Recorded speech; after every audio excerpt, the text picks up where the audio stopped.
நம்ம ஆளுங்க தானே நம்மள இவ்ளோ தூரம் சப்போர்ட் பண்ணி கூட்டிட்டு வந்தாங்க. அவங்களுக்கு தெரியாதா அவங்களோட பெஸ்ட் ஹாலிடேஸ் நம்ம கூட தான்னு. GT Holidays, South India's #1 travel brand. Touring Talkies ரசிகர்களுக்கு வணக்கம். வாங்க லென்ஸ் நிகழ்ச்சிக்கு போகலாம்.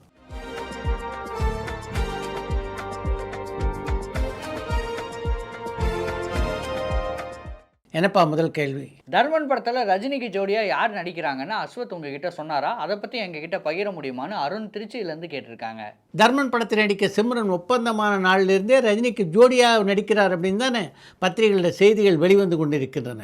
அப்படி இருக்கு, அதில் என்ன உங்களுக்கு சந்தேகம்? ஜனநாயகன் படத்துக்கு அப்புறம் விஜயை திரும்பவும் ஸ்க்ரீனில் பார்க்குற வாய்ப்பு ரசிகர்களுக்கு கிடைக்குமான்னு கரண் சேலம்லேருந்து கேட்டிருக்காங்க. ஜனநாயகன் படத்துக்கு பின்னாலும் நிச்சயமாக விஜயை நீங்கள் திரையில் பார்க்கலாம். ஆனால் திரைப்படங்களில் பார்க்க முடியாது. அரசாங்கம் சம்மந்தப்பட்ட செய்தி படங்களில் பார்க்கலாம். அஜித்துடைய ஜாதகத்தில் அரசியல் யோகம் அதிகமாக இருக்கிறதா பலர் சொல்கிறாங்க. அவர் அதிமுக கட்சியை வழிநடத்த வாய்ப்பு இருக்கான்னு திருச்சியிலேருந்து சஞ்சய் கேட்டிருக்காங்க. பல ஜோதிடர்கள் திரும்ப திரும்ப சொல்கிறது மாதிரி அஜித்துடைய ஜாதகத்தில் அவர் அரசியலுக்கு வருவார் அப்படின்னு இருந்தால் நிச்சயமாக அவர் வருவார். யாராலும் அதை தடுக்க முடியாது. அப்படி ஒரு விஷயம் நடக்கும்போது தமிழகத்தினுடைய அரசியல் சூழ்நிலையை பொறுத்து அவர் ஒரு முடிவு எடுக்க வாய்ப்பு இருக்குது. சூர்யாவோட விஸ்வநாதன் சன் படம் எப்போ ரிலீஸ் ஆக போகுதுன்னு திருச்சியிலேருந்து சஞ்சய் கேட்டிருக்காங்க. சூர்யாவுடைய நடிப்பிலே உருவாகியுள்ள விஸ்வநாதன் சன் திரைப்படம் அடுத்த மாதம் 14ஆம் தேதி என்று வெளியாக இருக்கிறது. நடிகர் கார்த்தியும் தமன்னாவும் ஒரு காலத்தில் உண்மையாகவே காதலிச்சாங்களான்னு சஞ்சய் சேலம்லேருந்து கேட்டிருக்காங்க. கார்த்தியும் தமன்னாவும் காதலிச்ச விஷயமே எனக்கு தெரியாது. அப்படி இருக்க உண்மையாக காதலித்தார்களா அப்படின்னு என்கிட்ட கேட்டிங்கன்னா எப்படி? விக்ரம் துருவ் விக்ரம் ரெண்டு பேரும் திரும்பவும் ஒன்றா சேர்ந்து படம் பண்ணுவாங்களான்னு கமலா ஈரோட்லேருந்து கேட்டிருக்காங்க. விக்ரமும் துருவ் விக்ரமும் மீண்டும் இணைந்து நடிப்பதற்கு நிறைய வாய்ப்புகள் இருக்கின்றன. கென் கருணாஸ் அடுத்து வெற்றிமாறன் படத்தில் தான் நடிக்க போகிறாரான்னு டிராவிட் சேலம்லேருந்து கேட்டிருக்காங்க. சென்னையில் இருந்தாலும் நீங்கள் வலைதளங்களில் வர்ற செய்தியை படிக்கிறதே இல்லை போல தெரியுது. வெற்றிமாறனுடைய இயக்கத்திலே கென் கருணாஸ் நடித்து கொண்டிருக்கின்ற ராஜன் வயரா திரைப்படத்துடைய படப்பிடிப்பு ஏறக்குறைய 60% முடிந்து விட்டது.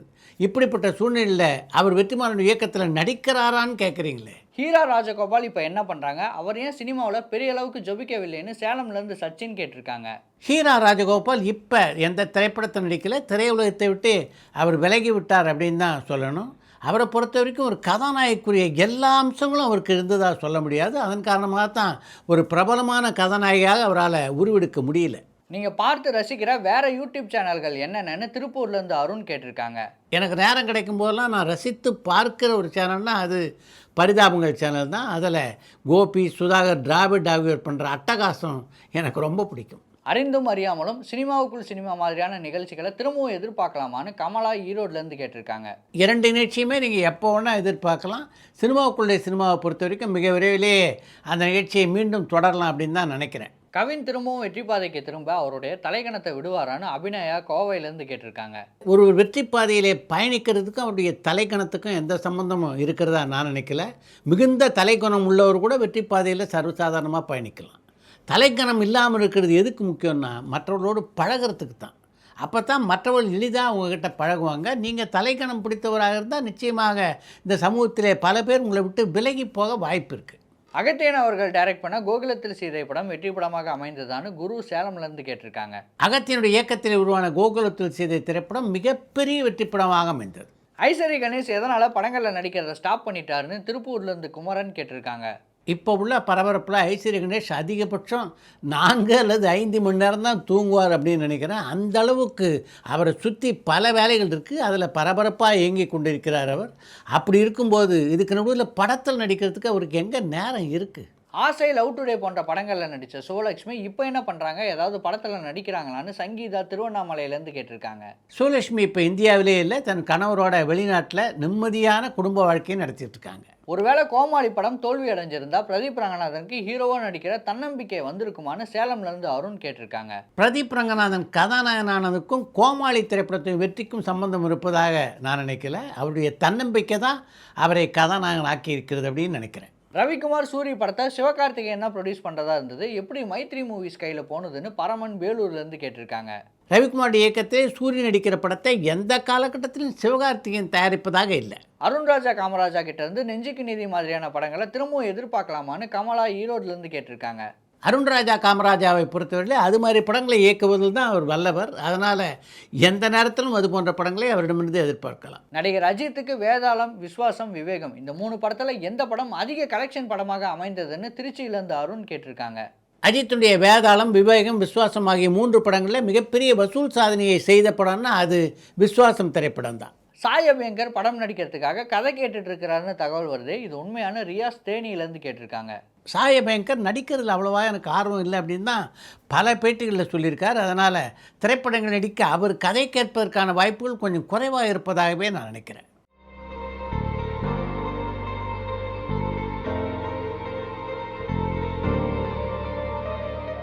பணக்கார வீட்டு குழந்தைங்க யாருமே சரியாக வளர்றதில்லன்னு விஜய் சேதுபதி சொல்லியிருக்காரு. இது சரியான பெரம்பூர்லேருந்து ராஜன் கேட்டிருக்காங்க. விஜய் சேதுபதி சொன்ன அந்த கருத்தில் எனக்கும் உடன்பாடு உண்டு. பணக்கார பிரபலங்களுடைய பிள்ளைகள் சரியாக வளர்றதில்லைன்னா அதுக்கு முக்கியமான காரணம் அவர்களுடைய தாய் தந்தையர் அந்த அளவுக்கு அவங்க வளர்ச்சியில் அக்கறை செலுத்தாதது தான். அடுத்து இன்று ஒரு தகவல். சந்திரபாபுவுக்கு அதிகமாக திரைப்பட வாய்ப்புகள் இல்லாத அந்த சமயத்தில் டிஆர் ராமண்ணாகிட்டேருந்து அவருக்கு ஒரு ஃபோன் வந்தது. நான் டிஆர் ராமண்ணா பேசுகிறேன், அடுத்து நான் ஒரு படத்தை தயாரிக்கலான் இருக்கேன், உங்களுக்கு எந்த நேரம் சரியாக இருக்குன்னு சொன்னீங்கன்னா நான் வீட்டுக்கு வந்து கதை சொல்கிறேன் என்றார் டிஆர் ராமண்ணா. உங்ககிட்ட போய் நான் கதை கேட்பேனா? உங்கள் கம்பெனியை பொறுத்த வரைக்கும் கதையும் கேட்க மாட்டேன், படத்தை நடிக்கிறதுக்கு எவ்வளோ சம்பளம் கொடுப்பீங்கன்னு நான் கேட்க மாட்டேன். நிச்சயமாக உங்கள் படத்தில் நான் நடிக்கிறேன். அது சரி, யார் ஹீரோ என்றார் சந்திரபாபு. எம்ஜிஆர் தான் ஹீரோவை நடிக்கிறார் அப்படின்னு டிஆர் ராமண்ணா சொன்னோடனே அந்த ஆளுகிட்ட அப்படின்னு சந்திரபாபு ஆரம்பிக்க, அதெல்லாம் நான் பார்த்துக்கிறேன் விடுங்க என்றார் டிஆர் ராமண்ணா. சரி, இந்த படத்தில் நடிக்கிறதுக்கு எனக்கு எவ்வளோ சம்பளம் கொடுப்பீங்க என்று சந்திரபாபு ஆரம்பித்த போது அவர் எதிர்பார்க்காத ஒரு தொகையை சொன்னார் டிஆர் ராமண்ணா. சந்திரபாபு ஒரு 50,000 ரூபாய் கேட்கலான் இருந்தார். டிஆர் ராமண்ணா சொன்ன தொகை 1,00,000 ரூபாய். அதுக்கு பின்னால் அந்த படத்தில் நடிக்கிறதுக்கு சந்திரபாபுக்கு என்ன தயக்கம் இருக்க முடியும்? படத்தை ஒப்புக்கொண்டார். அந்த படத்தினுடைய பெயர் பறக்கும் பாவை. படத்தினுடைய படப்பிடிப்பு நடைபெற்று கொண்டிருந்த போது எம்ஜிஆருடைய உதவியாளர் ஒரு சந்திரபாபு பக்கத்தில் வந்து, ஐயா உங்களை பார்க்கணுன்னு சொல்கிறாரு என்றார். ஐயா என்ன பார்க்கணுன்னா ஐயா தான் இங்கே வரணுமே தவிர நான் போய் அவரை பார்க்க முடியாது என்று பதில் வந்தது சந்திரபாபுட்டு. அவர் இப்படி பதில் சொன்ன உடனே அந்த நபருக்கு என்ன பண்ணுறதுனே புரியல. இது எப்படி எம்ஜிஆர்கிட்ட போய் சொல்கிறது என்று தயங்கி அவர் மெல்ல மெல்ல எம்ஜிஆர்கிட்ட இந்த விஷயத்தை தெரிவித்தார். அடுத்த 10வது நிமிஷம் சந்திரபாபுவை பார்க்க புறப்பட்டு வந்தார் எம்ஜிஆர். எம்ஜிஆர் வந்த உடனே தான் உட்கார்ந்துருந்த நாற்காலியை விட்டு எழுந்திருக்க கூட இல்லை சந்திரபாபு. நீங்கள் என் மேலே ரொம்ப கோபமாக இருக்கீங்க அப்படின்னு எனக்கு தெரியும். உங்கள்கிட்ட சில விஷயம் நான் கேட்குறேன், அதுக்கெல்லாம் எனக்கு முதல்ல பதில் சொல்லுங்கள். உங்கள் படத்தில் நடிக்க வாய்ப்பு கொடுங்க அப்படின்னு எந்த காலகட்டத்திலேயாவது உங்களை பார்த்து நான் கேட்டிருக்கேன்னா? உங்கள் கஷ்டத்துக்கெல்லாம் காரணமான தயாரிக்கும் பொறுப்பு நீங்கள் ஏற்றுக்கிட்ட முடிவு. அது நான் சொல்லி செஞ்சதா அல்லது நீங்களாக எடுத்த முடிவா? கொடுமையான வட்டிக்கு சொத்தெல்லாம் அடமானம் வச்சு உங்களை கடன் வாங்க சொன்னது நானா? படம் எடுக்கணும் அப்படின்னு என்னை சந்தித்து நீங்கள் பேசினப்ப என்னை வச்சு படம் எடுக்கிறதுனா கொஞ்சம் பொறுமையாக இருக்கணும், நிச்சயமாக கொஞ்சம் காலதாமதம் ஆகும் அப்படின்னு உங்கள்கிட்ட நான் சத்தியம் வாங்கிட்டேன்னா இல்லையா? என்னுடைய எத்தனை படங்களுடைய படப்பிடிப்பு நின்று போயிருக்கு. ஏன் என்னுடைய படமே கூட ஒரு சில படங்கள் நின்று போயிருக்கு. அதெல்லாம் உங்களுக்கு தெரியாதா? உங்களுக்கு எனக்கு நடுவில் எத்தனை பேர் இருக்காங்க? அவங்கள யாராவது ஒருத்தர் நம்ம 2 பேருக்குள்ள இந்த கருத்து வேறுபாடை நீக்கிறதுக்கு ஏதாவது முயற்சி பண்ணாங்களா? நீங்கள் ஆத்திரத்தில் என்னை பற்றி தப்பாக பத்திரிகையாளர்கிட்ட பேசின மாதிரி என்னைக்காவது உங்களை பற்றி நான் பேசியிருக்கேனா? இது எல்லாத்துக்கும் மேலே நான் என்ன தான் உங்களை ஆத்திரப்படுத்தி இருந்தாலும் நான் தகப்பனாக மதிக்க என் அண்ணனை நாற்காலியை தூக்கி நீங்கள் அடிக்க போனீங்களே, அது சரிதானா? உங்கள் அப்பாவை நான் அப்படி அடிக்க போயிருந்தா நீங்கள் என்னை மன்னிப்பீங்களா? நாடோடி மன்னன் வெற்றி விழாவில் உங்களை பற்றி நான் என்ன பேசினேன்? சந்திரபாபு ஒரு மாபெரும் கலைஞன் அப்படின்னு பேசினேன். அதே எண்ணத்தில் தான் நான் இன்னி வரைக்கும் இருக்கேன். அதனால தான் இந்த படத்தில் நாம் 2 பேரும் சேர்ந்து நடிக்கிறோம். கிறிஸ்மஸ் அன்றைக்கி உங்களுக்கு ஒரு கேக்கும் பணம் வந்தது, அது யார் அனுப்பிச்சாங்க அப்படின்னு பல மணி நேரம் நீங்கள் குழம்பியிருப்பீங்க. அந்த 2ஐயும் கொடுத்து அனுப்பிச்சது நான் தான். இந்த பறக்கும் பாவை படத்தை நீங்கள் நடிக்கிறீங்கன்னா அதுக்கு காரணமும் நான் தான். இந்த படத்தில் உங்களை ஒப்பந்தம் பண்ண சொல்லி நான் தான் டிஆர் ராமண்ணாகிட்ட சொன்னேன். அவர் உங்களுக்கு சொன்னார் சம்பளத்தொகை ₹1,00,000, அதுவும் நான் சொன்ன சம்பளம் தான். உங்கள் வேதத்தில் ஒரு கன்னத்தில் அடித்தா மறு கன்னத்தை காட்டு அப்படின்னு ஒரு வரி வரும். நான் மறு கன்னத்தை காட்டல, அதுக்கு பதிலாக கிறிஸ்மஸ் கேக்கை உங்களுக்கு அனுப்பிச்சி வச்சேன். பாபு சார், நீங்கள் நல்ல மனுஷன், நல்ல கலைஞன். நீங்கள் இன்னும் மாபெரும் கலைஞராக வரணும், இன்னும் பெரிய மனுஷனாக வளரணும் அப்படின்னு நான் ஆசைப்பட்றேன் அப்படின்னு எம்ஜிஆர் சொன்னபோது சந்திரபாபுடைய கண்களிலிருந்து கண்ணீர் கசிந்தது. மிக நீண்ட இடைவெளிக்கு பின்னால் சந்திரபாபு கண்லேருந்து ஒரு சொட்டு கண்ணீர் வந்ததுன்னா அது அன்றைக்கி தான்.